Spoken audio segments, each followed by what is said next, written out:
difficult in today's history class.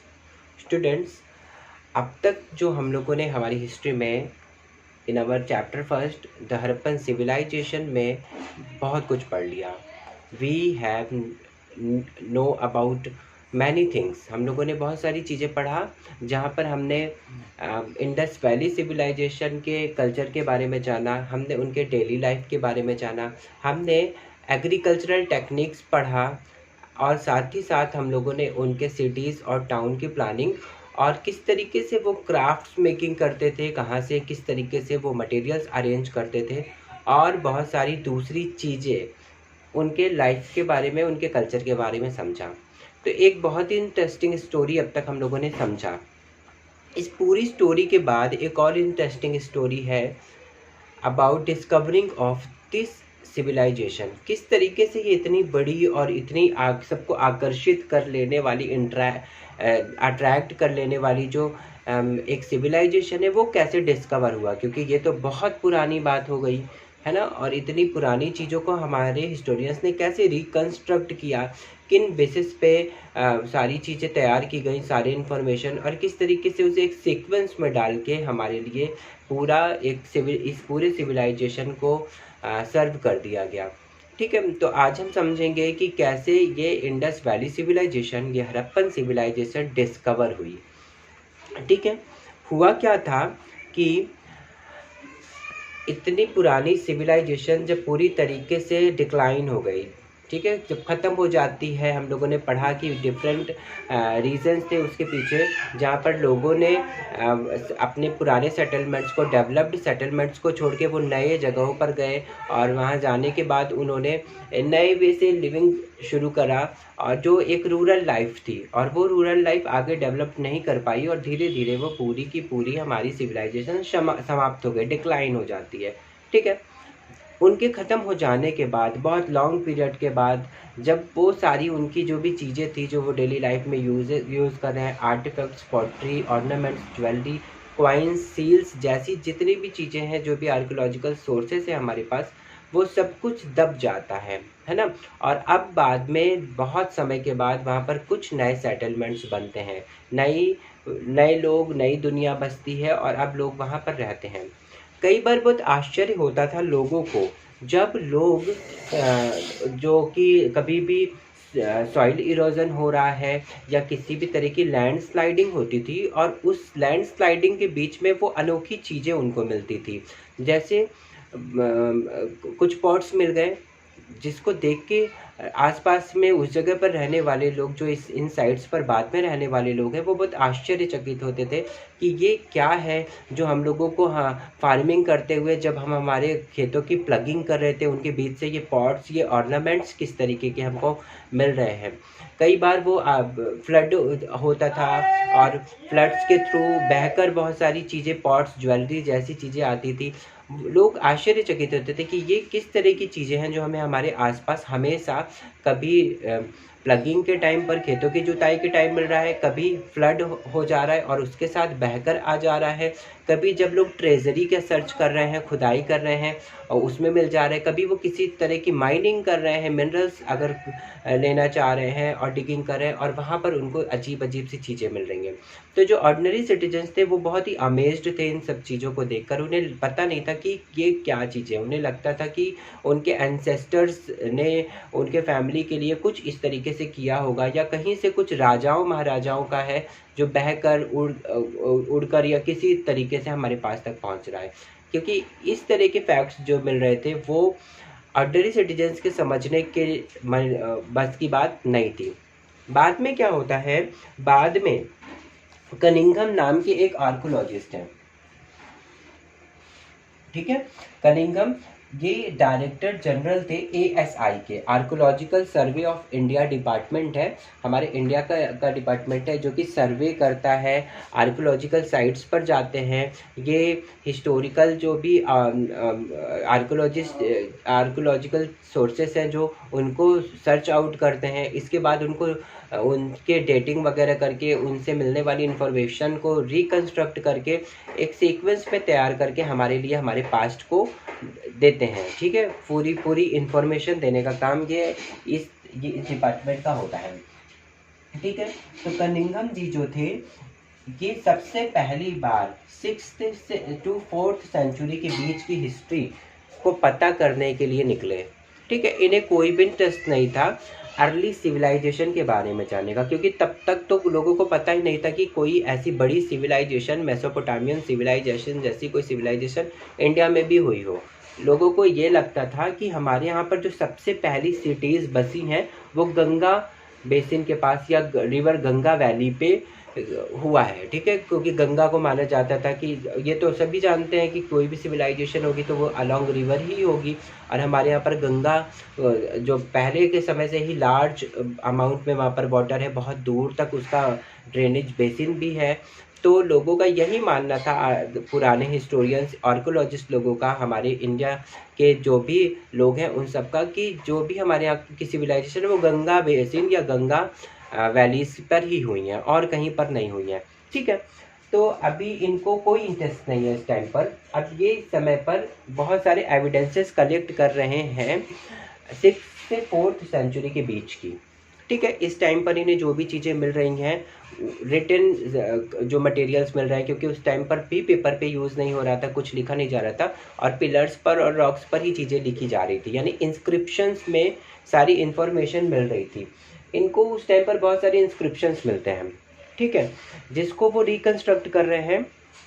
उस time पर जो चाइनीज़ पिलग्रिमेज थे, जो चाइना से आए हुए बहुत सारे ट्रैवलर्स हैं, जो किसी भी तरह की का ट्रैवल यहाँ पर कर रहे हैं, वो जिन जिन प्लेसेस पे गए थे, वो चाइनीज़ ट्रैवलर, चाइनीज़ जो पिलग्रिमेज पर्सन्स जो हमारे आए हुए थे इंडिया में, जिन जिन प्लेसेस पे गए थे, वो उनके इंफॉर्मेशन के बेसिस पे उन चीज़ों को ऑब्जर्व कर रहे थे।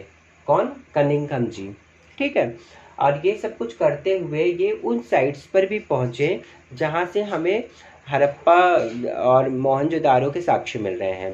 ठीक है, अब ये हड़प्पा में पहुँचते हैं, जबकि इन्हें पता हुआ है ये चीज़ कि वहाँ पर हमारे चाइनीज़ जो लोग थे वो नहीं गए थे। ठीक है, तो वहाँ पर उन्होंने ट्रैवल नहीं किया है, पर वो डिगिंग करते करते, एक्सकावेशन करते करते वहाँ पर भी पहुँचते हैं, और जब हड़प्पा में वो खुदाई करना शुरू करते हैं तो उन्हें बहुत सारी यूनिक चीज़ें मिलनी शुरू हो जाती हैं। ठीक है, अब ये खुदाई तो वो कर रहे थे 6th से 4th सेंचुरी के बीच की हिस्ट्री को जानने के लिए, लेकिन वो जो चीज़ें मिल रही हैं वो डेटिंग के थ्रू पता चल रहा है कि ये तो और भी ज़्यादा बहुत पुरानी चीज़ें हैं, और ये उस चीज़ से बिल्कुल रिलेट नहीं है, मिल रहा है उसका रिलेशन ज़रा भी नहीं, कनेक्शन ज़रा भी नहीं मिल रहा है जिस पर्पज़ से वो आए हुए थे, जिस पर्पज़ से या जिस चीज़ को खोजने वो आए हुए हैं। ठीक है, उन्होंने पाया कि ये एक नया कल्चर कुछ हमारे सामने प्रेजेंट हो रहा है, बहुत सारी चीज़ें मिल रही हैं जो किसी कल्चर को रिप्रेजेंट कर रही हैं। ठीक है, पर अभी भी कनिंघम या किसी और के मन में ये नहीं आ रहा था कि ये कोई पुरानी सिविलाइजेशन रही होगी। अभी भी लोग आश्चर्यचकित हैं और सोच रहे हैं कि कुछ तो है, पर क्या है कुछ क्लियर नहीं है। ठीक है, पर ये भी क्लियर हो चुका था कि ये 6th से 4th सेंचुरी के बीच की चीज़ें नहीं हैं उनकी, जो वो चाइनीज़ ट्रैवलर्स या उनकी जो भी इंफॉर्मेशन उन्होंने छोड़ी है, या उसको जो भी वो वेरीफाई करने वहाँ पर गए हुए हैं, उनसे रिलेटेड नहीं है।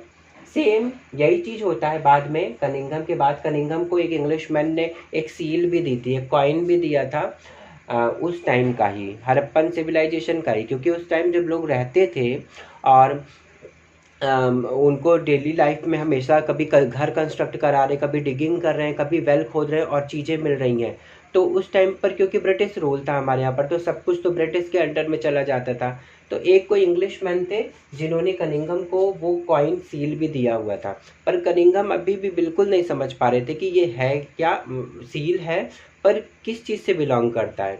उस टाइम तक केवल और केवल लोगों को पता था मेसोपोटामियन सिविलाइजेशन के बारे में, उन्हें ये पता था कि वर्ल्ड की एक इकलौती ही सिंगल सिविलाइजेशन है जो लार्ज, बड़ी, सबसे ग्रेट सिविलाइजेशन है, वो है मेसोपोटामिया।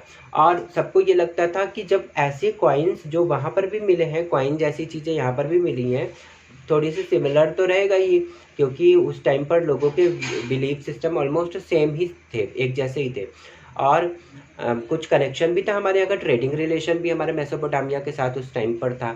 तो कुछ सिमिलैरिटीज़ हैं। तो लोगों को ये लगता था कि इन जगहों पर, इन साइट्स पर भी मेसोपोटामिया सिविलाइजेशन थी, यहाँ पर भी वो मेसोपोटामियन साइट्स ही रहे होंगे पहले। अभी ये लोगों को लग रहा है, अभी किसी को इंडस वैली एक नई सिविलाइजेशन का कोई भी ज़रा भी आइडिया नहीं है।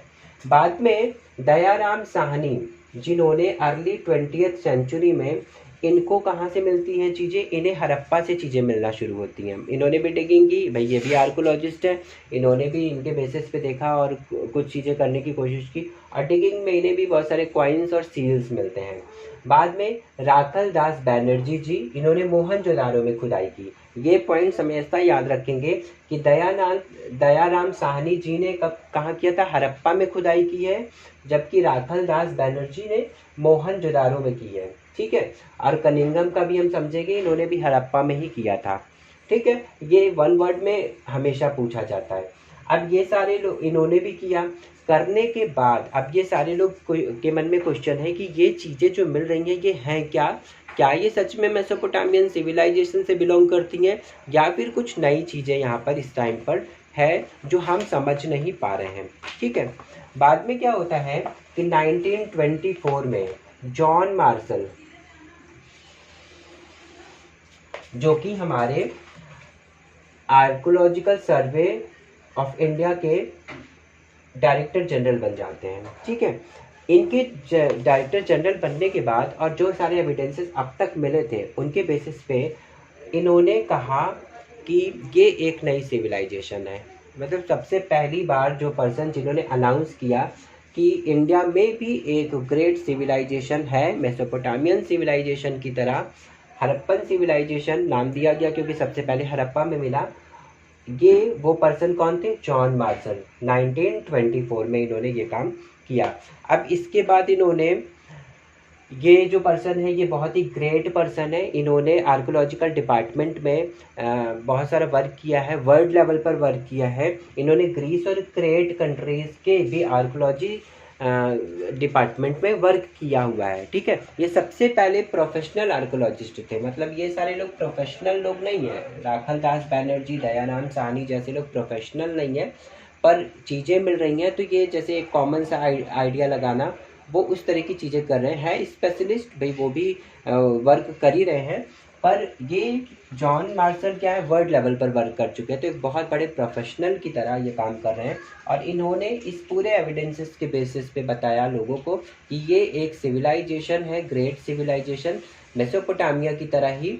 और अब हमें ये बात समझ जानी चाहिए कि ये किसी कल्चर से नहीं बिलोंग करता है, बल्कि ये खुद एक बहुत बड़ा कल्चर या सिविलाइजेशन है।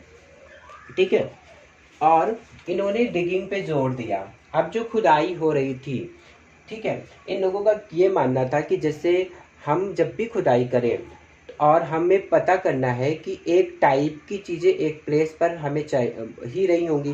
भाई हम लोग जैसे किचन में कुकिंग का जो भी सामान है वो किचन में एक प्लेस पे रखते हैं। ठीक है, इस जगह पर रख दिया, यहाँ पर हमारे टॉयलेट या हमारा पर जो भी चीज़ें हम उससे रिलेटेड जो भी चीज़ें वहाँ पर होंगी वो यहाँ पर हमें मिल जाएगी।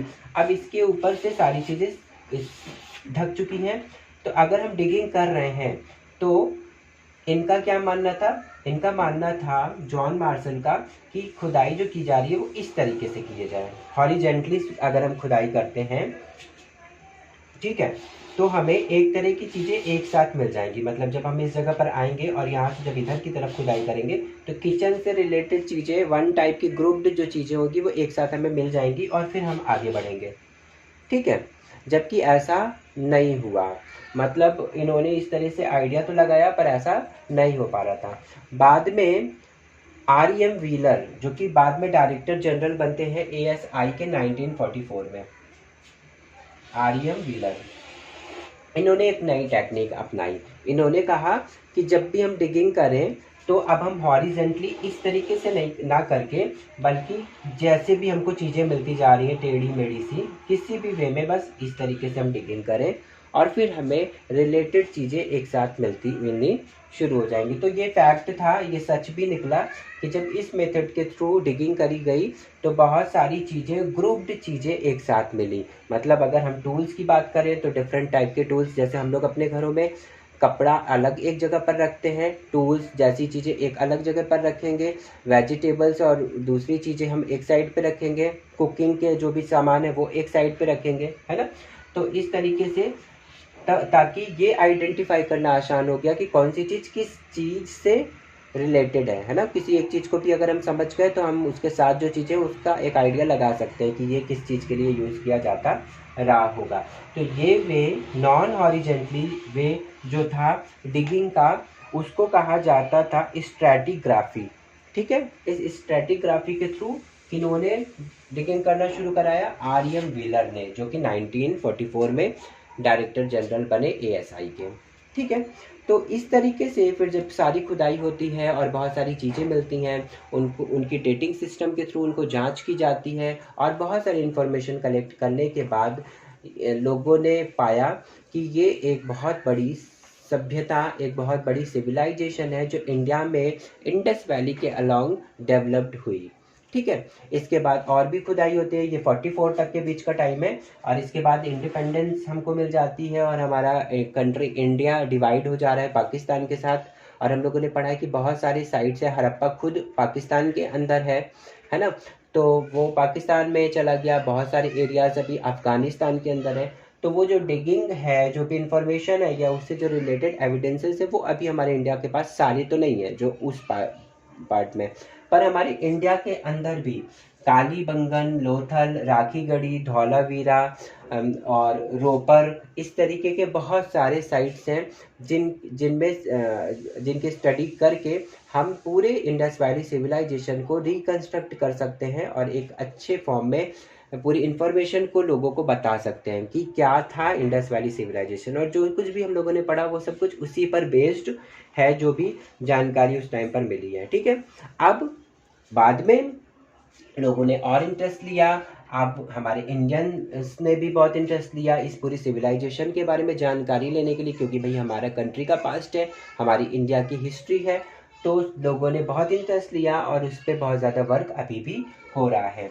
इसके अलावा 1980s के बाद से ये इस पूरी चीज़ पे वर्ल्ड लेवल से भी बहुत ज़्यादा इंटरेस्ट लिया जा रहा है। ठीक है, तो अब डिफरेंट जो कंट्रीज़ हैं वो भी हमारे इस पूरी सिविलाइजेशन के बारे में जानना चाह रही हैं, उनसे रिलेटेड बहुत सारे आइडियाज़ लगा रही हैं, बहुत सारी चीज़ें जो गेस कर रहे हैं लोग। और अब दिन ब दिन जो भी आर्कियोलॉजिकल सोर्सेस है उनका और ज़्यादा स्टडी किया जा रहा है। जैसे अभी स्क्रिप्ट वगैरह रीड नहीं करी गई है, उस पर भी बहुत सारा वर्क हो रहा है। वो मटेरियल्स जो यूज़ करते थे, कैसे बनाते थे, क्या क्या होता था, और भी बहुत सारी चीज़ें उनके लाइफ से रिलेटेड, उनके जो भी आर्टिफैक्ट्स वगैरह मिले हैं उनसे रिलेटेड, उस पर स्टडीज़ भी जारी है। और लगातार कुछ ना कुछ नए इन्फॉर्मेशन हमारे पूरे इंडस वैली सिविलाइजेशन के रिगार्डिंग हमको मिल रहे हैं, जो हमारे इस पूरे इन्फॉर्मेशन को बढ़ाता है। और इस तरीके से हम इंडस वैली सिविलाइजेशन की डिस्कवरी और उसका जो भी नए पॉइंट्स और उसमें ऐड हो रहे नई बातें और जुड़ती जा रही हैं, उनके बारे में जान पाते हैं। ठीक है, तो ये स्टोरी थी कि किस तरीके से इस पूरे इंडस वैली सिविलाइजेशन को डिस्कवर किया गया, कैसे खोजा गया। ठीक है, कौन कौन से लोग थे जो इस पूरी स्टोरी में वर्क कर रहे थे। ठीक है, our next topic is problems of piecing together the past. अब कुछ प्रॉब्लम्स भी फेस करने पड़े थे लोगों को, पर about this topic we will discuss in our next class. हम लोग नेक्स्ट क्लास में देखेंगे। ये this topic will be our last topic of this chapter. यहाँ से ये चैप्टर हमारा कंप्लीट हो रहा है, फिर हम सेकंड चैप्टर हमारी लाइव क्लास जिस दिन रहेगी वहाँ से हमारा नेक्स्ट चैप्टर हम शुरू करेंगे। ठीक है, इससे रिलेटेड जो क्वेश्चन बनते हैं, वन वर्ड तो बहुत सारे मिल ही रहे हमको, पर एक लॉन्ग में पूरी डिस्कवरी को और पूरी स्टोरी को लिखने की प्रैक्टिस हम घर पर करेंगे। ठीक है, ताकि हमारे ये एक बहुत इंपॉर्टेंट क्वेश्चन भी प्रिपेयर हो जाए, क्योंकि ये बोर्ड में हमेशा पूछा जाता है। Clear? Okay students, so now we will meet in our next class. Till then, take care and have a nice day.